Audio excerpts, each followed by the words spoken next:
Brad said something to me, and Brad is from a real loving background, and he looked at me one time and he said, Cherie, one of these days you're going to actually let me love you. And I thought, well, you're still here, buddy. I'm thinking, I used to leave every 3 months, so I mean, I've been here for almost, I don't know how many years, a long time. And so, but I thought about it, and I went to God and I said to God, you know what? How crazy is that he said that? And I heard the Holy Spirit say, Cherie, one of these days you're going to let me love you. And I remember getting mad at God. And I didn't cuss him out because I've grown. So, you know what I mean? But I was really mad and I'm like, shut up, that is not true. If anything, this is the only place I feel safe. This is the only place I feel loved. This is the only place. I mean, if it wasn't for God, I would have taken myself out. You know what?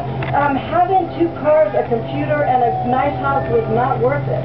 You know what I mean? I fought to get off the streets and to get a normal thing.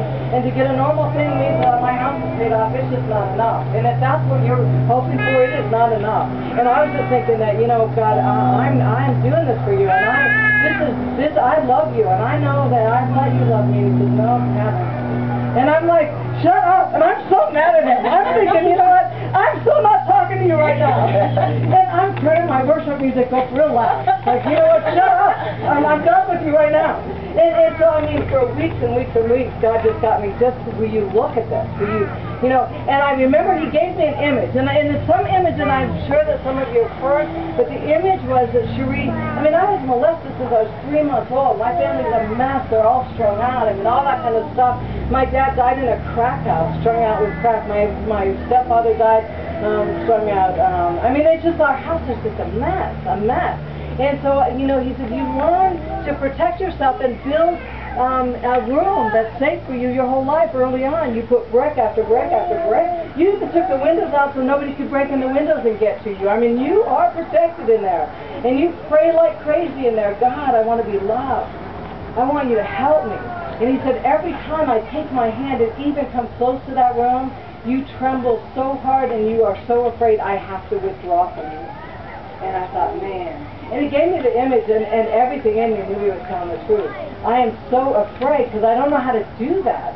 I don't know how to be loved. I don't know how to love. I don't know how to feel safe. I don't know how to trust anybody. And then I look around and raise your hand if you're trustworthy. Really? I'm sitting right here then. She could be. It's like everybody pointed to you. She really is. But you know what's so funny? It took weeks and weeks and weeks and weeks and weeks and weeks for God to finally say, Cherie, let me start breaking that down for you. Let me start bringing you out of there. And it was so interesting to me. The first time I felt that I just got the fresh air. Does that make sense? Yeah. Emotionally, fresh air. And as soon as I felt that, for the first time I realized, what if the Bible is true? And what if the gospel is true? What if God actually wants to heal us?